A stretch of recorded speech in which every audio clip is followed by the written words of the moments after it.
Hello, good morning चलो। हम लोग installation maintenance and repair of electrical equipments subject का ऑब्जेक्टिव क्वेश्चंस देखने जा रहे हैं। ठीक, ये पहले अध्याय का है, औजार एवं सहायक उपकरण या टूल्स एंड एसेसरीज का।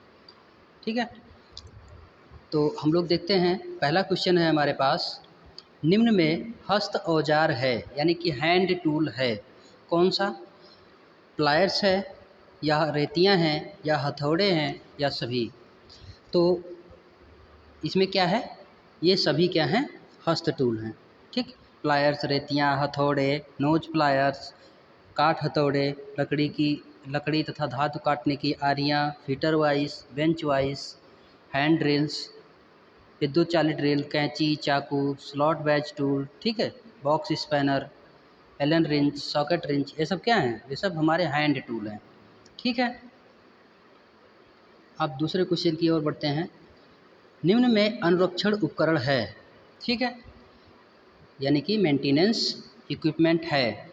Wire gauge, micrometer, solder iron, ये सभी, इनमें से कौन सा सही है? ये सभी। ठीक है, तो हमारे पास जो मेंटेनेंस इक्विपमेंट होते हैं वो होते हैं bearing puller, blow lamp, micrometer, wire gauge, solder iron, वायु संपीड़क, ठीक है, कुंडली बनाने की मशीन है, वार्निशिंग मशीन है, ठीक है, जिसे वार्निशिंग करते हैं। ठीक, रोटर को स्टेटर से निकालने का उपकरण है। कम्यूटेटर में जो अभ्रक लगा होता है उसको काटने का जो औजार होता है वो क्या है? ये सब मेंटेनेंस इक्विपमेंट है। ठीक है,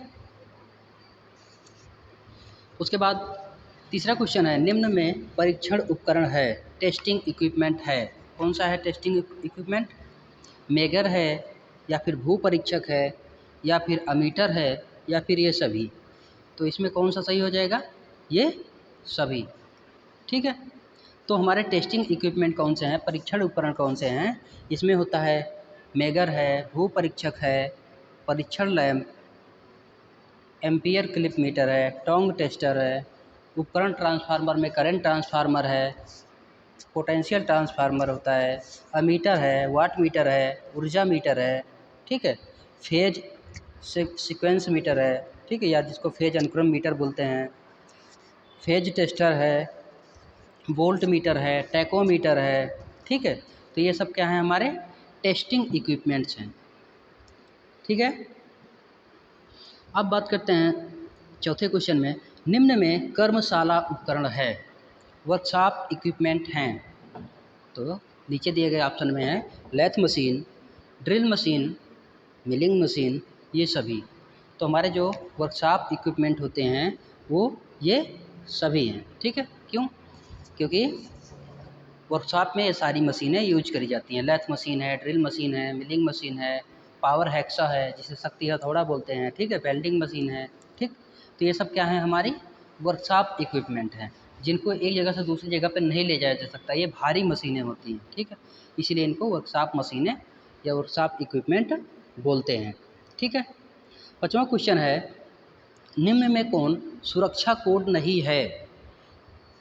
आपने पढ़ा होगा इस चैप्टर में, जब डिस्क्रिप्शन आपने पढ़े होंगे तो देखिए इसमें बहुत सारे सेफ्टी कोड्स होते हैं कि आप बिना इन सेफ्टी कोड्स के आप काम नहीं करेंगे। तो इनमें से कौन सा ऑप्शन है जो सेफ्टी कोड नहीं है? तो चालू हालत में परिपथ के पास रहना, दस्ताने का प्रयोग करना, कार्य करते समय एक हाथ का प्रयोग करना, किसी उपकरण की मरम्मत से पहले सप्लाई बंद करना।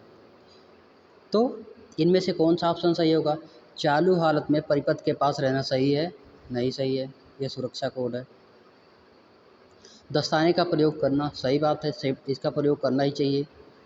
कार्य करते समय एक हाथ का प्रयोग करना सही है, एक हाथ का प्रयोग करना चाहिए। किसी उपकरण की मरम्मत से पहले सप्लाई बंद करना, ये भी सही है।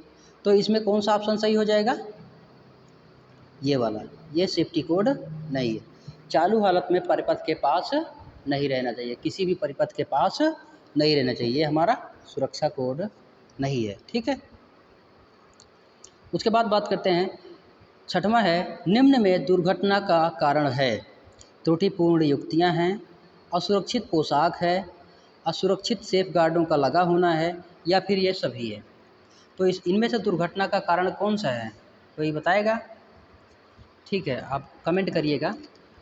तो इनमें से क्या हैं, ये सभी क्या हैं, दुर्घटना के कारण हैं। ठीक है, त्रुटिपूर्ण युक्तियाँ भी, असुरक्षित पोशाक भी और असुरक्षित सेफगार्डों का भी लगा होना क्या है, हमारा दुर्घटना के कारण हो सकते हैं। ठीक है, अभी दुर्घटना के कारण और भी बहुत सारी चीज़ें हो सकती हैं, जैसे खतरनाक मशीनों के द्वारा दुर्घटना, यांत्रिक कारण से, ठीक है, मशीनों के गतिज भाग से। तो ये सब क्या है, दुर्घटना के कारण हैं। ठीक है,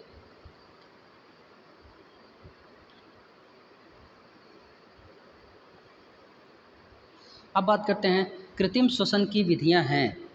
इनमें से आर्टिफिशियल रेस्पिरेशन की विधियां कौन कौन सी हैं? होल्गर नेल्सन विधि है, सिल्वेस्टर विधि है, मुंह से मुंह में श्वास देना, या फिर उपरोक्त सभी। तो होल्गर नेल्सन विधि भी एक आर्टिफिशियल रेस्पिरेशन की विधि है, सिल्वेस्टर विधि भी है, मुंह से मुंह में सांस लेना भी है। तो इसमें से क्या होगा, उपरोक्त सभी सही होंगे। ठीक है, मैं सभी ऑप्शन इसलिए दे रहा हूँ ताकि आपको पता हो जाए कि कौन कौन सी विधियाँ होती हैं। ठीक है, अगर हम बात करें श्वसन की विधियाँ की या आर्टिफिशियल रेस्पिरेशन की, तो इसमें होल्गर नेल्सन विधि है, शेफर के पेट के बल दबाव विधि है, सिल्वेस्टर विधि है, मुंह से मुंह में श्वास देना है, इव्स रॉकिंग विधि है। ठीक है, तो ये सारी चीज़ें क्या है, आर्टिफिशियल रेस्पिरेशन की विधियाँ हैं।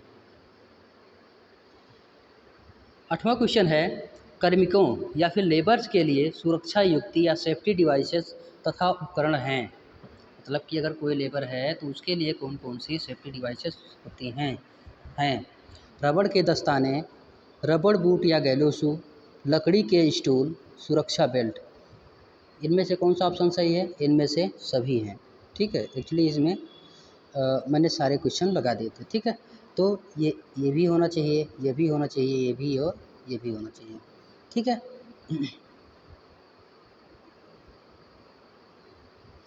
उसके बाद 9वां क्वेश्चन है हमारे पास, विद्युत चालित ड्रिल है। तब जो इलेक्ट्रिक ड्रिल होती है छोटी वाली, वो है हस्त औजार है, हैंड टूल है, अनुरक्षण उपकरण है, या मेंटेनेंस इक्विपमेंट है, परीक्षण उपकरण है, या फिर टेस्टिंग इक्विपमेंट है, कर्मशाला उपकरण है, या फिर वर्कशॉप उपकरण है।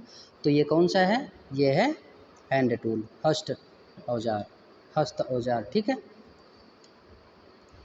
उसके बाद बात करते हैं मल्टीमीटर मापन कर सकता है। 10वें क्वेश्चन की, मल्टीमीटर मापन कर सकता है।